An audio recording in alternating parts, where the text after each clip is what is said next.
Hey, welcome back to the channel, everyone. Thank you to all subscribers, new subscribers, old subscribers. Anyway, so here's this will be the giveaway saw for 5,000 subscribers, which will take a while, I think. I'm hoping before next Christmas.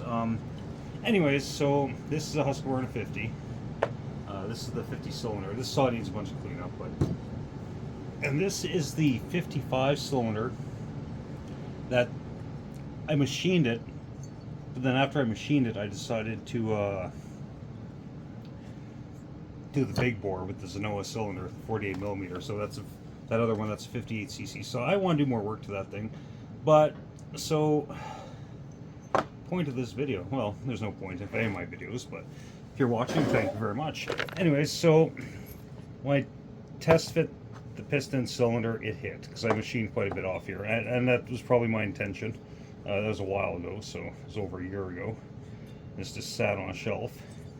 But I decided to I had to machine down the piston. We'll see if it's enough. But I kind of did something different with this piston. Did a few things. So I just machined some extra grooves there, hoping oil will catch in there. Why? Just because I can.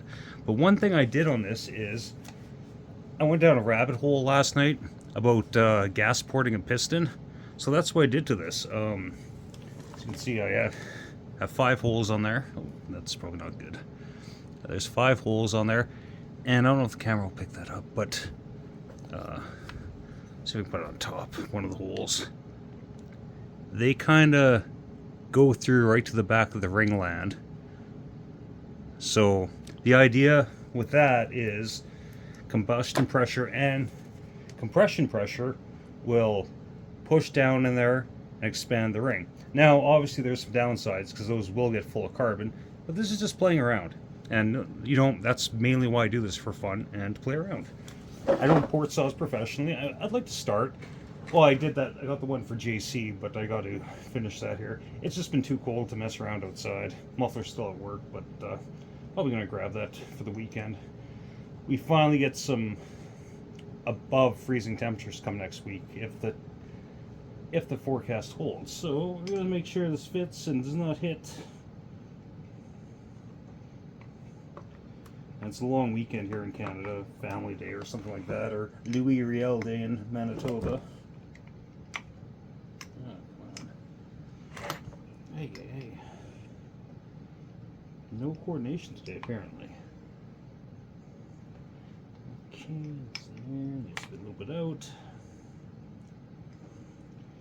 Things never go right when you're doing things on camera.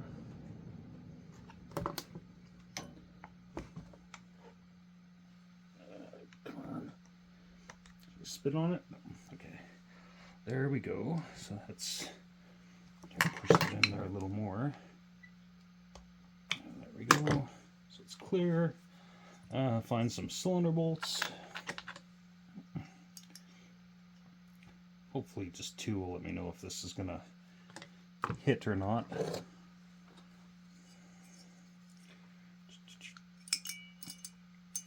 Come on, get in the hole. Nothing wants to go in the hole today. Waka waka. Anyways, but yeah, I'm actually looking forward to actually building this, because I mean, this might not even be the cylinder that's on here. I'm just playing around. I want to get something that works really well. So I'd like whoever gets this saw to be really happy with it.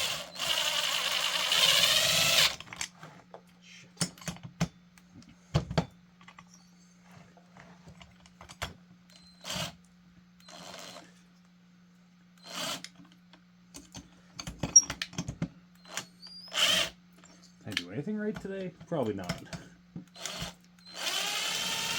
Welcome to the Chainsaw Hack Canuck.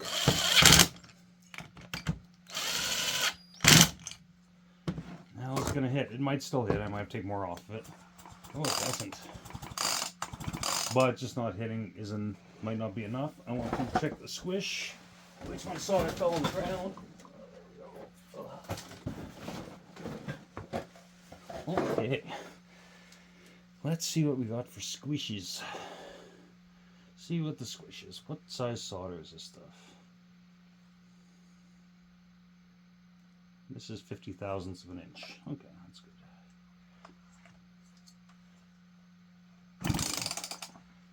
Oh, it's pretty flattened out. So the squish is, I'll have to edit this into the video because I'll have to do the math because these stupid calipers are just in millimeters, which I flippin' hate millimeters, but okay, so we got about 0.6 millimeters. I think 0.6 millimeters is right around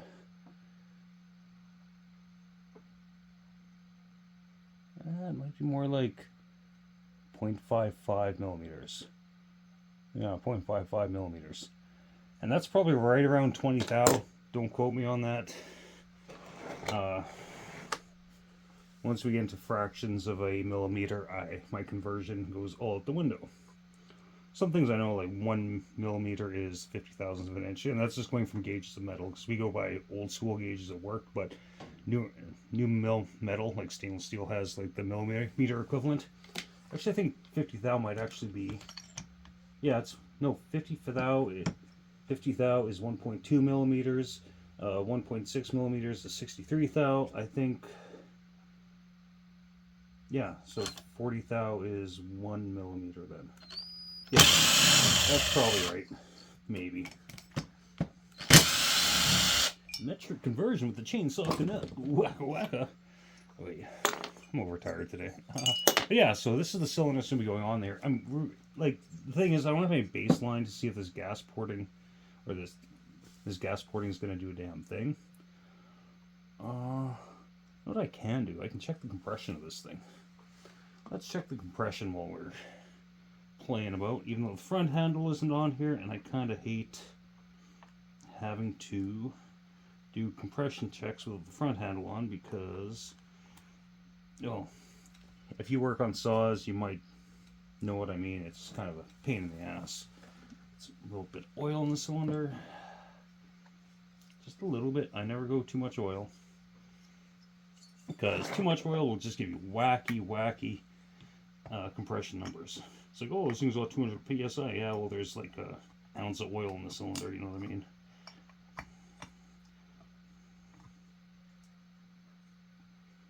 Okay, come on. I really needed to go to the shed outside and get my ring compressors. That makes life so much easier. And you can do it. At least it's only a single ring piston. Oh, come on. Pause, you guys. You don't need to watch the struggle.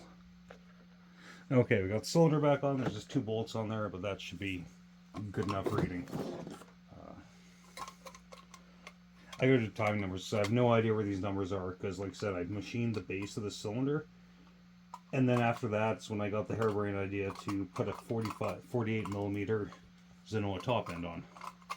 Okay, let's try and do this.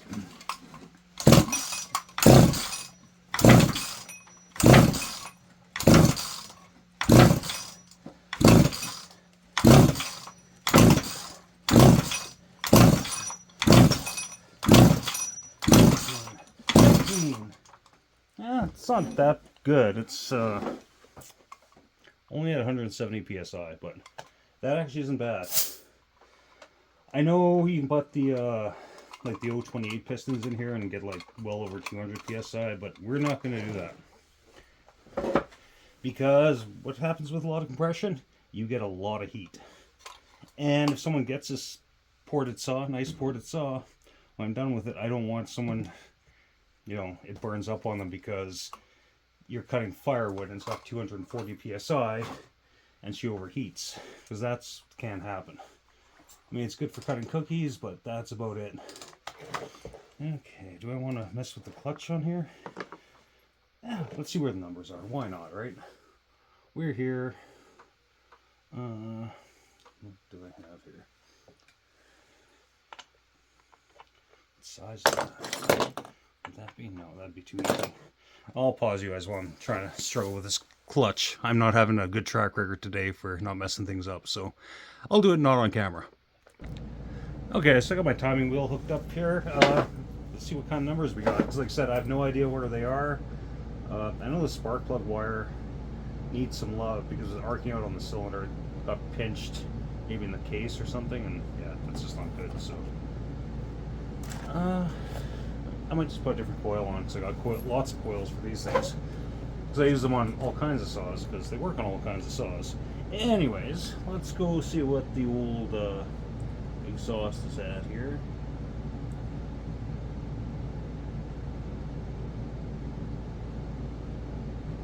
We'll call it right there. So 80. So the exhaust, let me double check that. Yeah, it could be right. Could be right. Making a mess. Okay. First crack the light. Oh, right there. Okay, so we are at 102 on the exhaust. I am not going to change that. We are going to live with that because we're at 102. And it's got 170 pounds of compression, so that's to me that's good. Compression is everything. Yeah, more compression might be good for some things, but I think there's a lot to it, and I don't know everything. I'm not going to claim to know everything, and anyone who does doesn't know anything, in my opinion. Nobody knows it all. We're all always learning throughout our entire lives. There's the transfers. I staggered the transfers a bit here. So the primaries open up right there. 62, 29, 63, 27, at 117, which gives us 15 degrees blowdown. I might actually raise the exhaust just to get a little more blowdown, to tell you the truth. Like, I think a saw like this should have a little more on the small saws, but who knows? Might be fine the way it is. Okay, let's find out where the old intake is. Intake opens right there. 81. So intake opens at 81.4, which would give us a total of 162.8 degrees of duration. Okay, so the intake, I'm happy with the intake. So I might just raise the exhaust, maybe raise it to 100, and then leave it at that. I think they'll be pretty good numbers. Won't affect the compression that much, but yeah. It's going to be a little rip snorter, I think, but this thing needs to go to the car wash, like big time. It's quite filthy. I might widen the exhaust port too. Probably stand to be a little wider.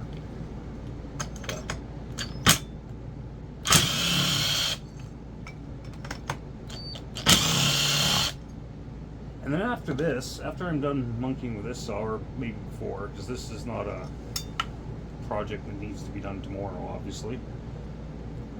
I think 5,000 subscribers. I'm hoping for sometime in the summer, maybe hit that. We'll see.